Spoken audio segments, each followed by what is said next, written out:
Assalamualaikum warahmatullahi wabarakatuh. Halo teman-teman semua, perkenalkan nama saya Nabila Nurul Aulia. Saya dari jurusan Pendidikan Biologi kelas C. Di sini saya akan mereview laboratorium dan juga memperkenalkan isi dan juga alat-alatnya. Baik, di sini terdapat meja, kemudian terdapat kursi, komputer, papan tulis, infocus, wastafel, kemudian ada jendela beserta ventilasi, kemudian ada kipas angin dan juga AC. Nah, mereka semua ini memiliki fungsi dan tujuannya masing-masing. Nah, setelah kita ketahui bahwa meja yang kita gunakan dalam laboratorium itu harus memenuhi standar laboratorium. Mengapa? Karena jika tidak memenuhi standar laboratorium, dikhawatirkan terjadinya kecelakaan. Maka dari itu, bahan yang digunakan dalam meja itu sendiri harus memiliki dasar ataupun tekstur yang halus dan juga tahan atas suhu yang tinggi dan juga tahan dari bahan-bahan yang berbahaya seperti zat kimia. Kemudian terdapat kipas angin atau AC yang berfungsi sebagai adanya sirkulasi udara dan juga pertukaran udara. Mengapa? Karena sirkulasi udara sendiri sangat penting dibutuhkan dalam laboratorium.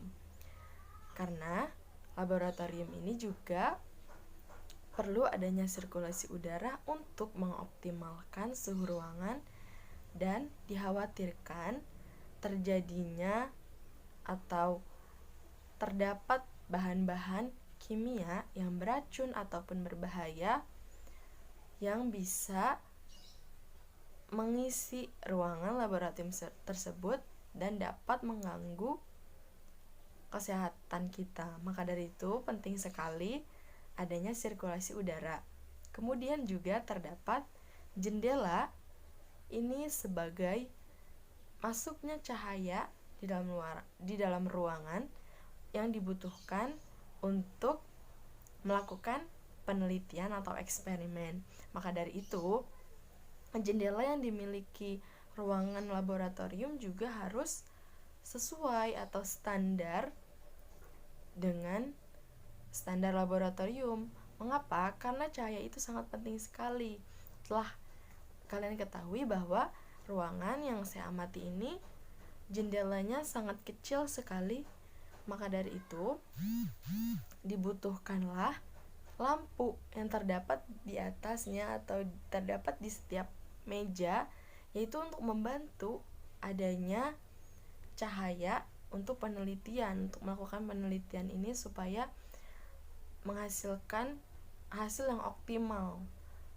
Nah, kemudian juga terdapat wastafel yang digunakan untuk membersihkan atau mencuci alat-alat yang telah kita gunakan, kemudian juga sebagai tempat membersihkan atau mencuci tangan kita. Dikhawatirkan setelah kita melakukan penelitian itu, tangan kita masih terkontaminasi oleh zat-zat yang berbahaya dari kimia maupun zat-zat lainnya.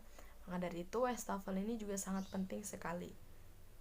Nah, kemudian juga terdapat papan tulis atau komputer dan juga infocus ini sebagai pendukung guru untuk memberikan materi dan juga kesimpulan-kesimpulan dari penelitian yang akan diteliti. Untuk menunjang adanya penelitian diperlukan juga alat-alat yang digunakan untuk proses penelitian. Nah, diantaranya terdapat mikroskop, kemudian juga ada tabung elemen Mayer, tabung reaksi, biuret, kaca pembesar atau lup, cawan Petri, dan juga masih banyak lainnya. Nah, mikroskop sendiri digunakan sebagai alat untuk meneliti organisme yang tidak bisa dilihat dengan kasat mata, biasanya berukuran kecil. Maka dari itu mikroskop ini sangat berguna sekali dalam penelitian. Kemudian juga ada tabung reaksi yang digunakan sebagai eksperimen adanya atau terjadinya reaksi. Kemudian ada tabung elemen Mayer yang juga sama kegunaannya untuk tempat eksperimen dari zat-zat atau pencampuran bahan-bahan kimia. Kemudian juga terdapat biuret, loop atau kaca pembesar, juga sama fungsinya untuk memperbesar organisme. Kemudian terdapat juga rak tabung reaksi yang digunakan sebagai tempat untuk mempermudah adanya beberapa eksperimen yang dilakukan. Kemudian saya juga akan mengenalkan beberapa alat-alat yang terdapat di laboratorium. Nah, diantaranya terdapat kompor yang biasanya digunakan juga sebagai penelitian. Kemudian terdapat alu yang digunakan untuk memperhalus zat atau memperhalus benda, lebih tepatnya memperhalus benda yang memang memiliki kondisi kasar, kemudian ingin dihaluskan ataupun menghaluskan obat dan lain sebagainya. Kemudian juga terdapat pinset, terdapat spatula, terdapat penjepit, kemudian terdapat gelas ukur, labu ukur yang sama digunakan juga sebagai eksperimen dari zat-zat atau mencampurkan zat-zat. Kemudian terdapat pipet tetes dan juga suntikan. Nah, ini semua biasanya kita temukan di dalam laboratorium. Dan juga masih banyak beberapa alat lagi yang biasanya digunakan di laboratorium itu, diantaranya termometer, kemudian terdapat timbangan, kemudian ada tensi darah juga sama. Nah, di sini juga alat-alat ini sangat digunakan untuk berjalannya penelitian atau dapat menghasilkan eksperimen yang baik karena ditunjang dengan alat-alat yang baik pula. Baik, kurang lebihnya cukup sekian penelitian atau penjelasan video review materi laboratorium yang telah saya amati. Kemudian juga mohon maaf bila ada tutur kata yang kurang berkenan. Dan juga saya ucapkan terima kasih banyak yang telah menonton. Cukup sekian.